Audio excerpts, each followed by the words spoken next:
حدیث نمبر 3282۔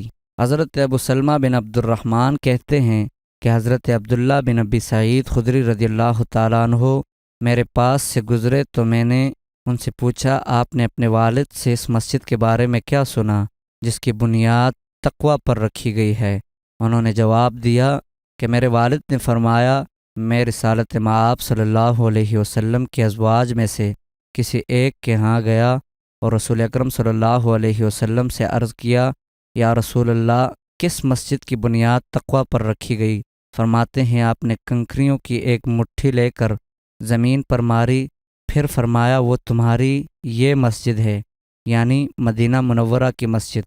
وہ فرماتے ہیں میں گواہی دیتا ہوں کہ میں نے آپ کے والد سے اسی طرح سنا ہے۔ حدیث نمبر 3283۔